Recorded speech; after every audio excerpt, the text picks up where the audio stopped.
My name is Katherine Stevick. I'm a master's student in sociology here at CSU.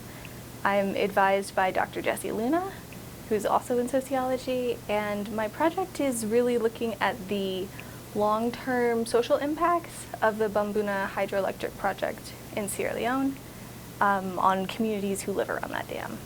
My research is really focused on two villages specifically who've lost a lot of land to this hydroelectric project, and the questions that I was trying to understand are more around gradual and long-term changes, because it's been 15 years now since this project was constructed, and a lot of things related to loss of land, like changes in farming techniques, take a longer time to show up. Also ended up asking a lot of questions about how people are making sense of or understanding their lives with the dam. Already in early conversations with these people, stories would come up about the way that the dam was affecting their lives, but it was always very much on the periphery of the conversations we were having. So I wanted to come back and focus on that more. Yeah, so I did travel to Sierra Leone for this research. I was there for about 2 months this summer doing interviews primarily for my thesis, and also some participatory mapping exercises. So yeah, I primarily did interviews, and yeah, heard a lot about this sense of exclusion and the frustration of being in a place that is generating electricity for the whole nation and people don't have light in their homes, and that kind of tension there. The phrase, "we're still sitting in the dark," came up a lot as both a way of talking literally about not having electricity and this sense of we don't really understand what happened, or we haven't been included in these decisions, or we don't have access to education to be able to negotiate better terms for these kinds of deals. The dam was started in the 1970s and then stalled for a while, partly due to lack of funds and changes in political administrations. And then of course there was the really infamous civil war in Sierra Leone, and the project recommenced in the early 2000s following the Civil War and was commissioned and completed in 2009. So it's been about 15 years now since this was constructed. I'm trying to get at stories that people have about their experiences with the dam, about how they are thinking about the kinds of transformations that have been happening in their communities, and also narratives of what these transformations are like, what kinds of things are happening. I think two of the more memorable conversations I had one woman say to me that the animals are more important than the people here because of the wildlife conservation area. They have this perception that the government and the World Bank and everyone cares about the animals, but not about them.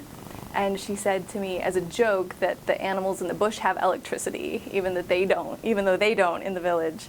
And there was a young man who, when I asked him, what kind of effect the dam itself had had on his community, this is someone who speaks English, and he said to me, word for word, it was a disaster for us, full stop. And that was the end of his explanation, and that's one that I'm not forgetting, But I am interested in this sort of meaning making that people are doing around their experience of the dam, and that's something that's easier to get out of an extended conversation, and some of these sort of descriptions of a process of change is easier to get out of an extended conversation than it would be out of a survey or certain kinds of mapping techniques.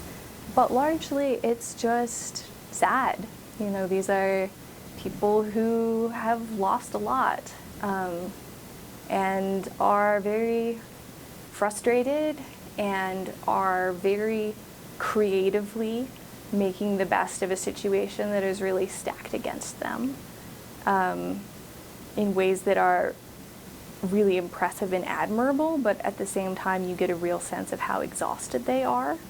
And so there's sort of a social emotional aspect of, I think especially doing qualitative work where you're having these extended conversations with people, that can be kind of heavy. I think good grad school advice in general I would say make sure you have a really clear and compelling way to do it, or compelling reason to do it. That you don't want to do it as sort of a backup plan or accidentally or just to keep being in school, because it is really hard, and it's important to have something that you care about enough or that you are interested in enough to make the work worth it. Honestly, my favorite thing about being in grad school is that it has let me do this. That this was a thing that I was wanting to do for years, and grad school made that possible. That was the